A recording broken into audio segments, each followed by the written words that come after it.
Again. Yep.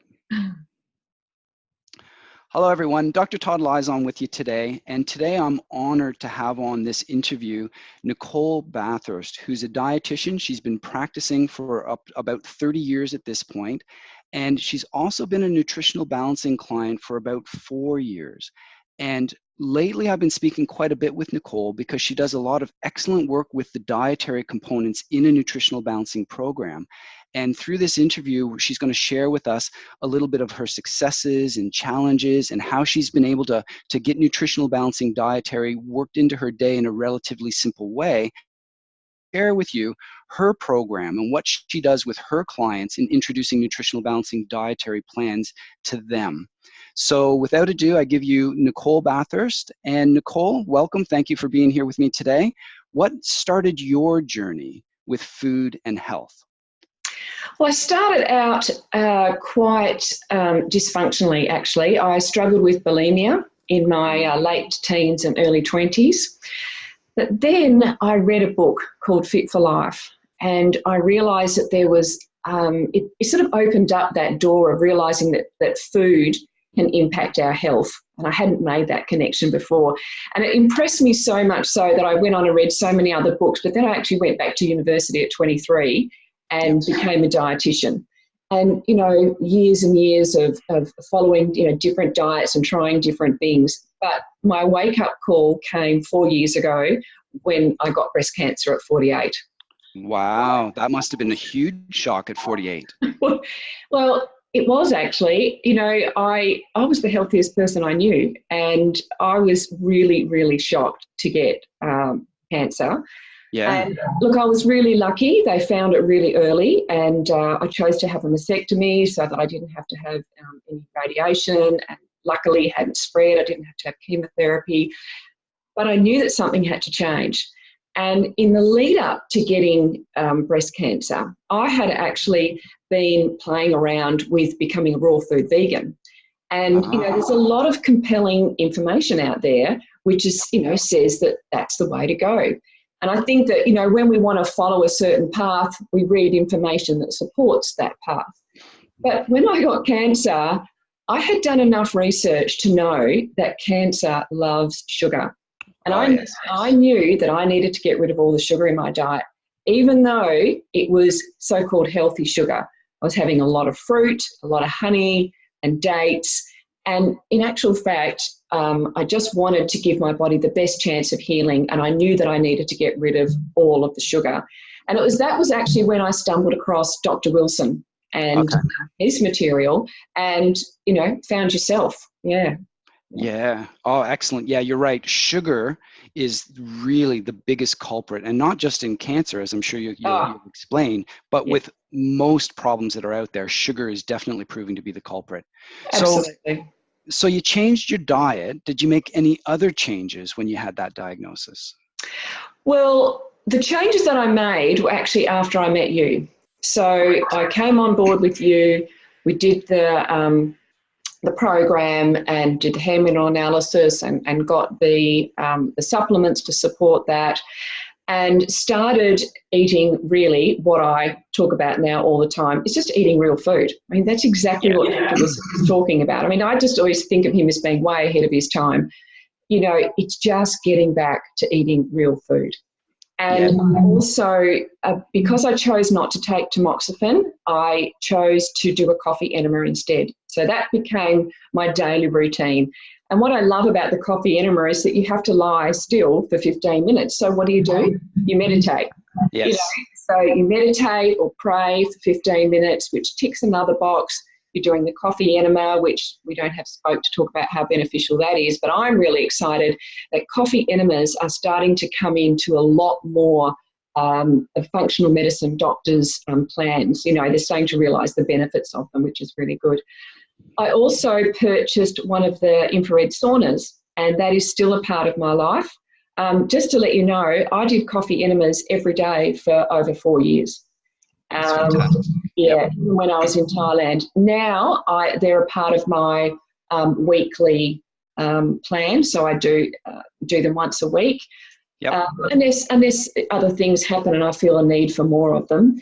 The sauna, I cart my sauna around with me everywhere, and I do that, I would say probably 3 or 4 times a week, for 20 to 30 minutes. I feel that's a really important part of what I do as well.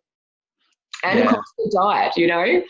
Well, that's what I want to hear about is right. with the diet. So what sort of changes did you make with your diet? So it's sort of, 4 years on, was it gradual changes? Was it all immediate? Was it easy, hard? Maybe you can just elaborate a little bit on how you were able to apply the diet in a successful fashion. Yeah. For me, it was driven by fear initially. You get a diagnosis, and of course it just propels you into fear. Facing your own mortality is huge. I made changes immediately, and they were major. So I kind of went from this raw food, fruit-based diet to meat and vegetables, and also introducing more good fat. So, when I went to university 30 years ago, fat was the demon. Whereas now we've realised we need healthy fats, but we absolutely need to get rid of the sugar. So I got rid of every single little bit of sugar. And I think that the most profound changes were that, one, all my abdominal symptoms went away. So leading up to 48, I was always bloated. I had pain. Sometimes I had to go and lay down in the afternoon because the pain in my side was so bad. All of that went away when I went on to eating cooked food. So, basically, good quality protein, so eggs and fish and, small amounts, but, the real protein, good quality fat. So making sure that I was cooking in olive oil or butter or, coconut oil and vegetables pretty much. And I cut out all of the grains for a season. And could not believe the difference. And the other really, really big difference was the hunger. So I was accustomed to being hungry every hour. So, a juice is not filling. There's no fibre in it. Even a smoothie, the way that I was making smoothies, they were just full of sugar. So I was hungry all the time. And I totally understand that now. This is, I'm developing a program about sugar. Yep. And that's what I couldn't believe, that I could now go easily 3 to 4 hours without even thinking about food.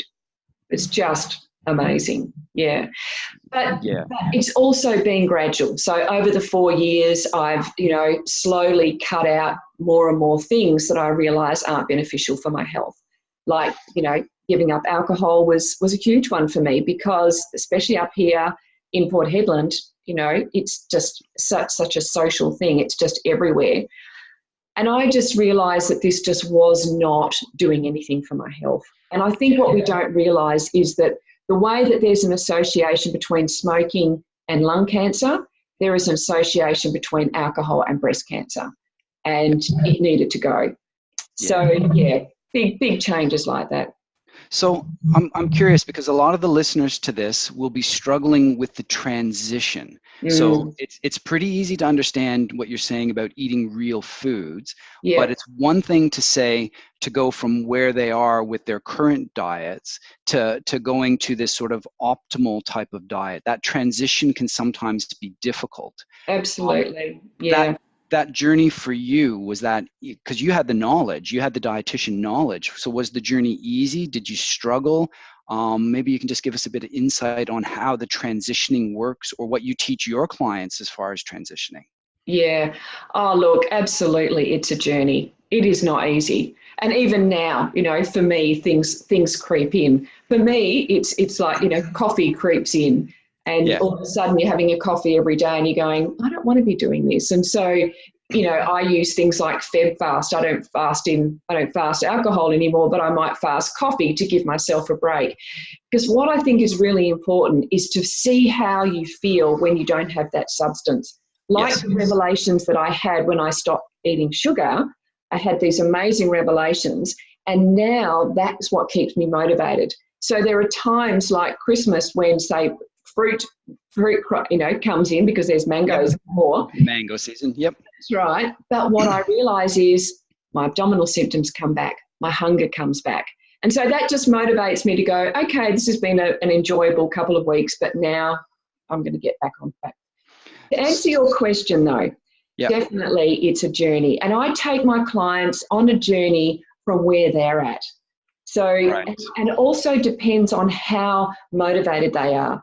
You get a client who's in a lot of pain and they've been struggling with this for years, they're ready to do whatever it takes. So they can jump ahead quickly. But if someone's not ready, we need to just go slowly, really slowly, and just make small changes at a time. Just work with where the client is at. So the whole idea is to go from point A where they are to point B, but recognize that very, very few people would go in a direct line to point B. Absolutely, yeah. Yeah. And is this a program that you've developed and work with for people that are on nutritional balancing programs? Do you have a program in play that people would be able to contact you for, like meal plans or recipes or that sort of thing? So what my philosophy is as a whole is I will work with any client, whatever they want to do, but making sure that it's nutritionally sound. So obviously for me, it's always working towards, well, you just can't get around the fact that what Dr. Wilson says is what he is talking about is eating real food. And that's always my goal, is for people to be eating just real food. Yeah. So I don't have a specific program as such, because what I want to do is work with the client. I don't want to give you a meal plan and you have a look at it and go, well, I don't eat that or that or that or that, and throw it. More personalized. Exactly. What I do is I work with what you're eating now, and then we make some small changes. So the classic one is everyone eats spaghetti bolognese. Right. But people eat their spaghetti bolognese on pasta. Well, I make the swap and I say, well, let's change out that pasta and make it, and everyone these days heard of zucchini zoodles and cauliflower rice. Well, I eat cauliflower rice, broccoli rice, and even kale rice now. Oh, so okay. They're the kinds of things that I will get people to transition with. And initially they might be eating, it's not going to be perfect. And it's never going to be perfect. We're all going to be changing. But we might need more, let's say we might need more nuts initially, because that's something that just helps us get over the hunger cravings and towards it. Yeah, we don't want anyone collapsing in a heap. So if they're relying on certain things initially, that's totally congruent with what you're saying, where you have to work with where they are to help them get to where they're going. Yeah. Oh, fantastic. So I suppose, what would you say is your main message then for people as a dietitian? Oh, look, my main message at the moment is absolutely the first place you need to start is getting rid of the sugar in your diet.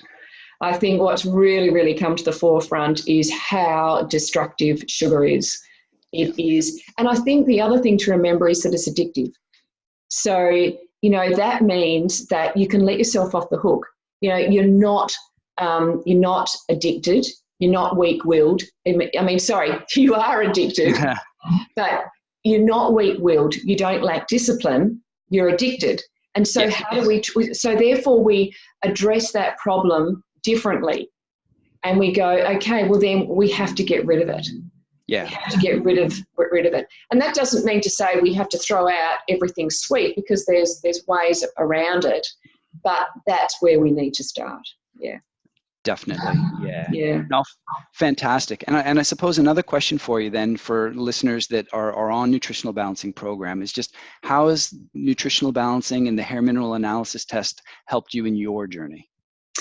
I think it gave me direction. It really, I really felt like I was doing the right thing to support my body, to give my body the best chance of recovering after cancer. So I felt like it wasn't just the food aspect. I was also, looking after my body physiologically. I was doing, with the saunas and the coffee enemas, they're, pretty non-invasive things that you can do at home to help your body detox. And I love that, so yeah.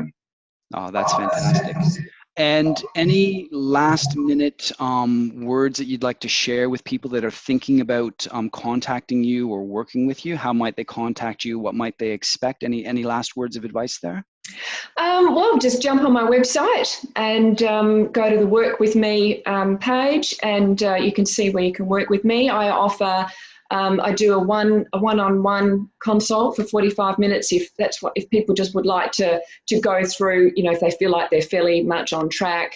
And they just want to get together, say, a meal plan. I love doing a 3-weekly meal plan with people because that takes all the thinking out of it. That's my speciality. Oh, that's great. It's, obviously it's based on what you eat, but I can help pad it out and just help you refine that. Or if you feel like you need some ongoing, I offer a 5-session package. So we can work together, over a couple of months. And then I just, like you, that sort of gives you that support. And you can come back and refine and ask questions, and I can coach you through if that's what you'd like. Yeah. Or you can follow me on Facebook. I post a lot on Facebook, and I do Facebook Lives every week, and just put a lot of information in there and recipes. So yeah, just come out and stalk me on Facebook if you like. What's your Facebook page? Naturally Nick. Yep. Okay, great. Well, Nicole, thank you so much for joining me today. I'm sure all my listeners are going to get a lot of good benefit out of that.